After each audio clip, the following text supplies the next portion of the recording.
নমস্কার, আমি অনিন্দিতা। অনি স্পেশাল কিচেনে তোমাদের সকলকে স্বাগত। আজকে আমি এসে গেছি একটা নতুন রেসিপির সাথে। বানাচ্ছি দই কাতলা। প্রথমে আমি আমার রান্নার উপকরণগুলো বলে দেব। দই কাতলা বানানোর জন্য আমার লাগছে কাতলা মাছ।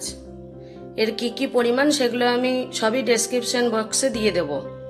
এখানে রয়েছে পেঁয়াজ বাটা, একটা পেঁয়াজ আমি বেটে নিয়েছি। টক দই 50 গ্রাম টক দই রয়েছে।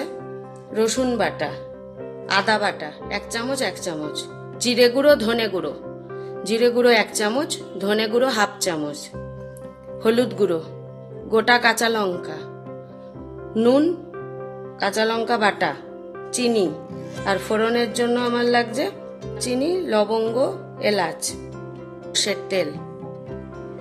তাহলে এই দিয়ে তৈরি হয়ে যাবে আমার দই কাতলা। এখন রান্নাটা শুরু করি। এটাকে আমি গরম করে নিচ্ছি। গ্যাসে আমি কড়াইটা বসিয়ে দিয়েছি গরম হতে।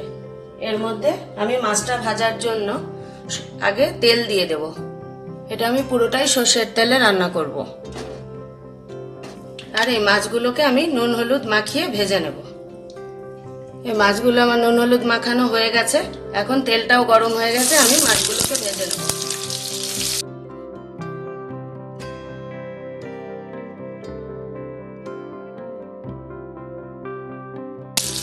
মাছগুলো ভাজা হয়ে গেছে, এখন মাছগুলোকে আমি তুলে নেব।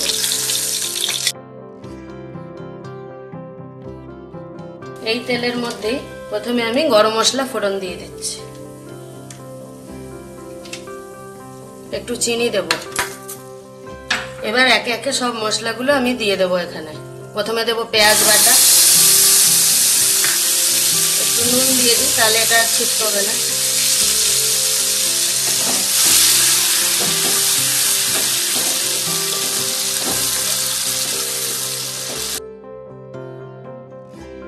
দু মিনিট রান্না করে পেঁয়াজটা এর মধ্যে আমি এখন দিয়ে দিচ্ছি রসুন বাটা, আদা বাটা, কাঁচা লঙ্কা বাটা, আর জিরে ধনে গুঁড়ো, হলুদ গুঁড়ো, আর পরিমাণ মতো নুন। এবং মশলাটাকে আমি ভালো করে কষিয়ে নেব।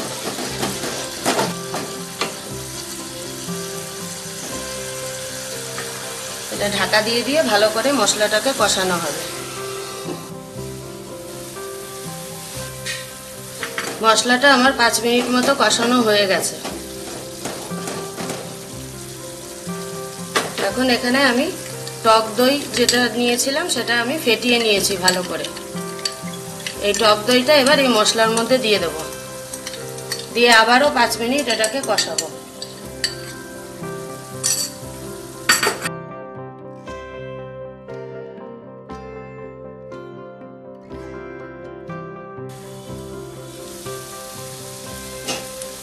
মশলাটার থেকে আমার খুব ভালোভাবে তেল ছেড়ে এসছে। এখন এর মধ্যে আমি জল দিয়ে দেব।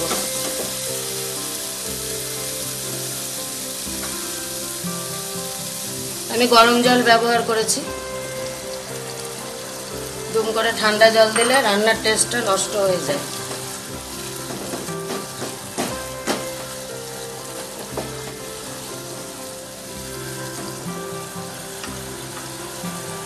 ঝোলটা আমার ফুটে গেছে।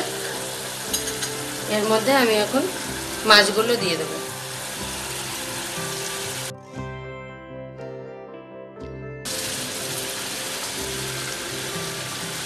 দিয়ে গ্যাসটাকে সিমে করে মাছটা কিছুক্ষণ ঝোলের মধ্যে ফুটবে।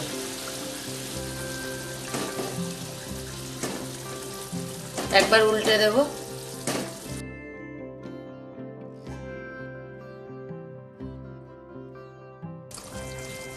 এর মধ্যে আমি কাঁচা লঙ্কা দিয়ে দিচ্ছি। মাছের মধ্যে ভালো করে মশলাগুলো ঢুকে গেলে আমি এটাকে নামিয়ে নেব। জলটাও টেনে এসছে। রান্নাটা আমার তৈরি। এবার আমি এটাকে নামিয়ে নেব। তৈরি হয়ে গেছে আমার দই কাতলা। এই রেসিপিটি তোমাদের খুব ভালো লাগবে। ভিডিওটি যদি ভালো লাগে তাহলে লাইক এবং কমেন্ট করো, আর আমার চ্যানেলটিকে অবশ্যই সাবস্ক্রাইব করো।